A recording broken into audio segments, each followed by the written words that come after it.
Bonjour à tous et Merhaba de cette semaine en Turquie. L'opposition attendait avec impatience que le conclave des leaders des 6 partis annonce le nom du candidat. Sans grande surprise, ça sera donc Kemal Kılıçdaroğlu, le chef du CHP, qui affrontera Recep Tayyip Erdoğan le 14 mai prochain. Le processus de nomination n'aura pas été facile et ponctué par plusieurs coups de théâtre. Monsieur Kemal, un haut fonctionnaire qui fait des vidéos depuis sa cuisine, contre Erdoğan, leader mondial autoproclamé, le match risque de provoquer des étincelles. Le président du CHP, Kemal Kılıçdaroğlu, a été désigné par la table des 6 pour affronter Recep Tayyip Erdoğan au nom de l'opposition. Son nom avait provoqué une crise au sein de la coalition, provoquant le départ du İYİ Parti. Mais quelques jours après, la présidente Meral Akşener est revenue après avoir subi une intense pression de son électorat. Le président du CHP aura fort à faire pour affronter le chef de l'AKP. Issu de la minorité Alevi, il représente l'anti-Erdoğan dans presque tous les domaines. Dénué des talents oratoires du président et chef de l'AKP, Kemal Kılıçdaroğlu est considéré comme une personne polie et honnête qui ne traîne pas d'accusations ou de soupçons de corruption. Ancien dirigeant de la sécurité sociale de la Turquie, il est souvent dépeint comme une personne peu charismatique. S'il représente les tenants de la laïcité de l'opinion publique turque, il doit, en tant que président du CHP, porter le bagage de l'histoire de son parti, qui a fondé la République, mais qui a été accusé par les conservateurs d'avoir eu une conception élitiste vis-à-vis du peuple. Une accusation très largement utilisée par Erdoğan durant plus de 20 ans. C'est sûrement pour cette raison que depuis plusieurs années, Kılıçdaroğlu a tenté un numéro de charme envers les publics religieux en proposant de solder les comptes avec le passé. Il a également entrepris un rapprochement avec les Kurdes en se rendant à Roboski, là où 34 personnes, dont de nombreux enfants, qui opéraient une contrebande de cigarettes et d'essence à Doğan, entre l'Irak et la Turquie, avaient été bombardées par l'armée. Les autorités avaient déclaré les avoir confondus avec des membres du PKK. Kemal Kılıçdaroğlu, devenu président du CHP en 2010, a perdu la totalité des élections contre l'AKP jusqu'en 2019, où son parti remporte les plus grandes villes de Turquie, Ankara, Istanbul et Izmir, à la faveur de son alliance avec le İYİ Parti de Meral Akşener. Il a, depuis cette date, élargi cette alliance aux autres partis de droite, tout en entretenant des relations cordiales avec la gauche et plus discrètes avec le HDP.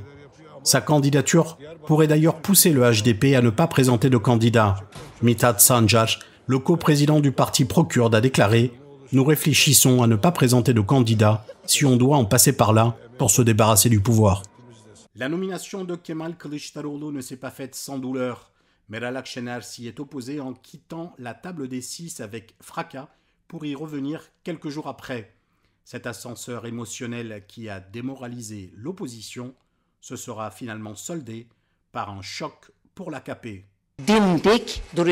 Meral Akşener a quitté la coalition de l'opposition regroupant 6 partis. La présidente du parti de droite nationaliste, le İYİ Parti, a dénoncé le choix imposé du candidat Kemal Kılıçdaroğlu, le chef du CHP. Elle est plus tard revenue sur sa décision.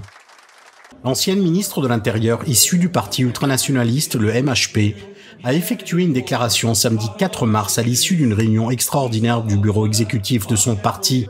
Elle a dit « Nous avons été contraints de faire un choix entre la mort et le choléra ». Elle a appelé les maires CHP d'Istanbul et d'Ankara, Ekrem İmamoğlu et Mansur Yavaş, à, je cite, « prendre leurs responsabilités en vue de l'élection présidentielle », puis a conclu en disant « Soit nous écrirons l'histoire, soit nous serons de l'histoire ancienne ». Les 2 maires interpellés ont rapidement décliné l'invitation.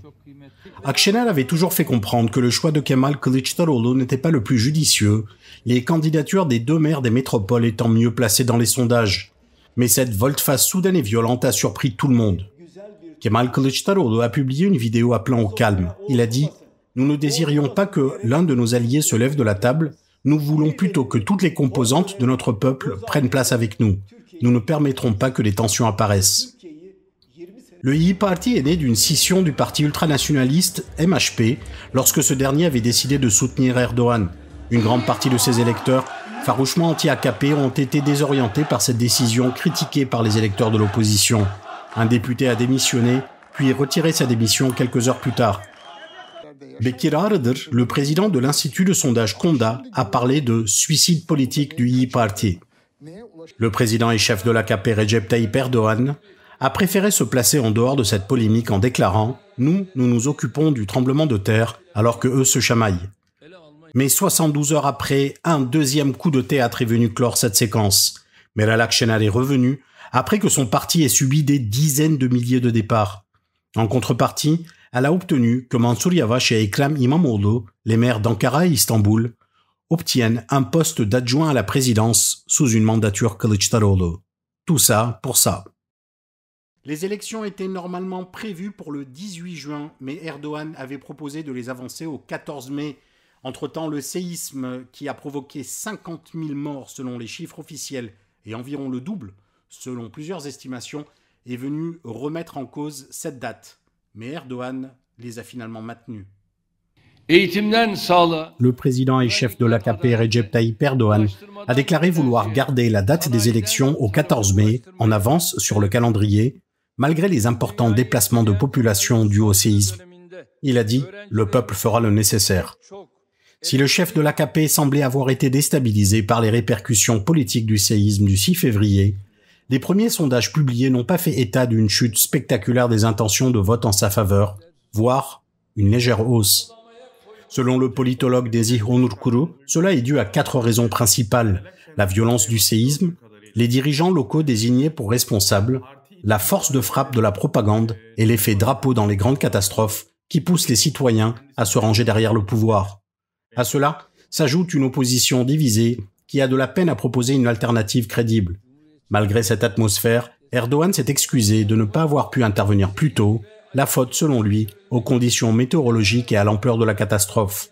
Mais il a assuré « Donnez-moi 1 an et l'on reconstruira les maisons », a répété le chef de l'AKP à plusieurs reprises. Ahmed veut dire Diyarbakir en kurde et l'équipe Ahmedspor est souvent victime de comportements racistes lors de ses déplacements dans les villes d'Anatolie. Dimanche dernier, un niveau de violence inédit a été atteint. Dimanche 5 mars, le club de football de la ville de Diyarbakır, Ahmedspor, affrontait le club de Bursaspor à Bursa. Des agressions à connotation raciste ont émaillé la totalité du séjour d'Ahmedspor. La veille, des supporters de Bursaspor se sont réunis devant l'hôtel où séjournait Ahmedspor et ont passé la nuit à faire du bruit avec des klaxons, des pétards et des feux d'artifice. Le jour de la rencontre, c'est sous une pluie continue de projectiles, comme par exemple des balles de pistolet, et d'insultes racistes que le match s'est déroulé. Plusieurs pancartes glorifiant des escadrons de la mort utilisés contre les Kurdes dans les années 90 ont été brandies dans les tribunes. La Renault 12 modèle Toros, véhicule utilisé par les forces spéciales de la gendarmerie dans ces années-là, qui venaient chercher les militants kurdes chez eux et dont la trace se perdait, ont été déployés. Des vidéos ont circulé montrant des supporters de Bursaspor attaquer au lance-pierre les joueurs d'Ahmedspor durant le match. Le député de Diyarbakır, Garo Paylan, avait demandé avant le match à ce que des mesures soient prises pour éviter ces événements. Quelques heures après, le ministre de l'Intérieur, Süleyman Soylu, a déclaré avoir suspendu les personnes ayant fait preuve, je cite, de vigilance relâchée. Pour Garo Paylan, ces provocations sont une manière pour le pouvoir de faire oublier les récents slogans anti-gouvernement entendus dans les stades et que le pouvoir cherche à éviter à tout prix. Le croissant rouge turc Kızılay est la cible de plusieurs critiques pour une gestion mercantile de son activité humanitaire. Kerem Kınık, son président, s'en défend sans trop convaincre. Après avoir été la cible des critiques pour un manque de réactivité les premiers jours suivant le séisme, le croissant rouge turc Kızılay s'est retrouvé au milieu de ceux qui pourraient s'apparenter à un scandale. 2 jours après le séisme, l'organisation aurait vendu plus de 2000 tentes à une autre ONG, Arpap, au lieu de les envoyer sur les lieux. Elle aurait également vendu de la nourriture à cette même ONG qui s'est chargée de la distribuer aux victimes. Le président de Kızılay, Kerem Kınık, un proche du pouvoir, s'est défendu en expliquant que l'organisation n'avait pas fait de bénéfices et qu'elle avait effectué cette opération pour pouvoir financer la confection d'autres tentes.